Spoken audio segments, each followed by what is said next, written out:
શું પાયલ ગોટીના કેસમાં હવે રાજકારણ થઈ રહ્યું છે? એક તરફ વિપક્ષ કહે છે કે રાજનીતિ ન થવી જોઈએ, તો બીજી તરફ મેડિકલ ચેકઅપ માટે લઈ જવાતી પોલીસને ધાનાણી રોકે છે. અને આ સિવાય હજુ સુધી પાયલ કેમ મેડિકલ ચેકઅપ માટે તૈયાર નથી થતા?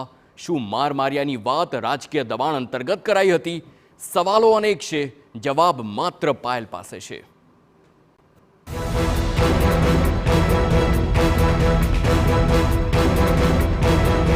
રાજકારણના ખેસ ખીતીએ ટીંગાડીને પાટીદાર સમાજના દીકરા છીએ, પાટીદાર સમાજના આગેવાન છીએ અને પાટીદાર સમાજે તમને ને મને ખંભે બેસાડ્યા છે.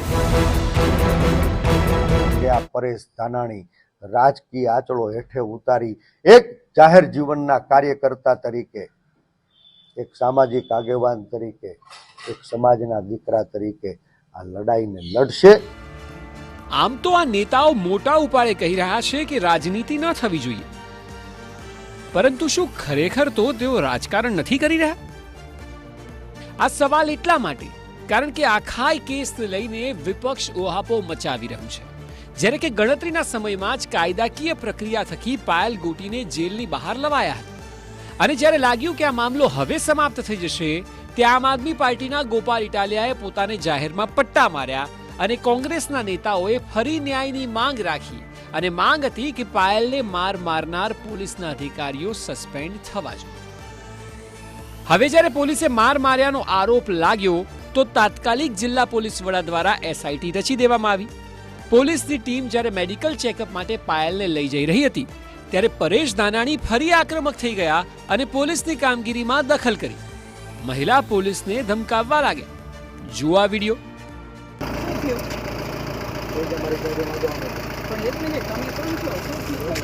અમે એના ઘરેથી લાવ્યા છીએ તો અમારી જવાબદારી બને છે કે ઘરે મૂકી આવવા. રાત્રે તમે ક્યાં લઈને જાવ છો અત્યારે બેનને? બેન ડરાવવા માટે, ધમકાવવા માટે? બેન તમને એના ઘરના સભ્યો સાથે છે, ભાઈ એનો ભાઈ છે, એની બેન છે. બેન છે, ક્યાં ડરાવવા ધમકાવવા? કઈ નહીં બેન, તમને એવું કઈ હતું પ્રેમથી લાવ્યા છે, તમારા મમ્મી પપ્પાની મંજૂરીથી કોઈ ડરાવી ધમકાવીને લાવ્યા છે બેન? ખાલી સિવિલ, અમારે ખાલી સિવિલ થી ઘરે જવું છે. સવારે એને બેન તમારે જ્યાં લઈ જવા હોય બધાની વચ્ચે લઈ જાવ. બોલો બેન. ભાઈ બેઠો જ મોજ કર. અહીં સવાલ એ છે કે દીકરીના ભાઈ બહેન સાથે જ છે તો પોલીસને કેમ રોકાઈ? શું ધાનાણી આખા કેસમાં કોઈ રાજકીય તક શોધી રહ્યા છે? આ સવાલ થવા વ્યાજબી છે, કારણ કે માતા પિતાની હાજરીમાં તેમની સહમતિથી ભાઈ બહેનને સાથે રાખીને પોલીસ સિવિલ મેડિકલ ચેકઅપ માટે જઈ રહી હતી. ત્યાં પહોંચીને ઉહાપો મચાવવામાં આવ્યો. આ ઉપરાંત સૌથી મોટો સવાલ એ છે કે પાયલ મેડિકલ ચેકઅપને કેમ ટાળી રહ્યા છે? પાયલનું સવારે જ મેડિકલ ચેકઅપ થવાનું હતું, પરંતુ હજી સુધી પાયલ તેના માટે તૈયાર જ નથી.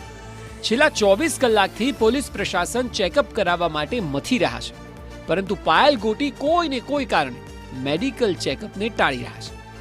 અમરેલી સિવિલ હોસ્પિટલમાં પહોંચવાનું હતું, પરંતુ આવું હજી સુધી તો થયું નથી અને અનેક સવાલ ઊભા થવા સ્વાભાવિક છે.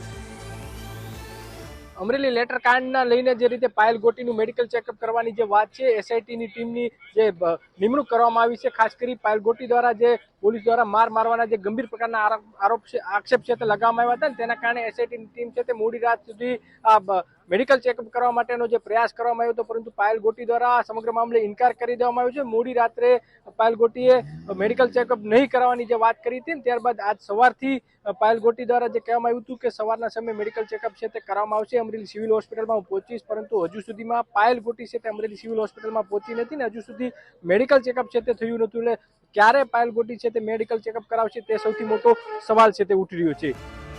એક તરફ ધાનાણીનું પોલીસને ચેકઅપ માટે લઈ જતા રોકવું અને બીજી તરફ પાયલનું ચેકઅપ માટે સતત ના કહેવું સવાલ એ ઊભો કરે છે કે શું પાયલે એમ જ માર્યાનો આરોપ તો નથી લગાવ્યો? શું પાયલે રાજકીય ઇશારે માર્યાનો આરોપ લગાવ્યો હતો? આ સવાલો પરિસ્થિતિને લઈને પેદા થાય છે. કોંગ્રેસ મારનાર પોલીસ અધિકારીઓને સસ્પેન્ડ કરવાની વાત કરે છે, પરંતુ સાથે મેડિકલ ચેકઅપ માટે લઈ જવાય તો વિરોધ પણ કરે છે. આ બંને વાતો વિસંગત નથી તો શું છે? એક તરફ કોંગ્રેસ કહે છે કે રાજનીતિ ન થવી જોઈએ અને બીજી તરફ સતત પાયલ મુદ્દે કાયદાકીય પ્રક્રિયામાં વિઘ્ન ઊભું કરવાનો પ્રયાસ કરવામાં આવી રહ્યો છે. જો આ રાજકારણ નથી તો શું છે? આવા સવાલો આખા મામલાને અનેક રીતે શંકાના ઘેરામાં ઊભા કરી દે તેવા છે.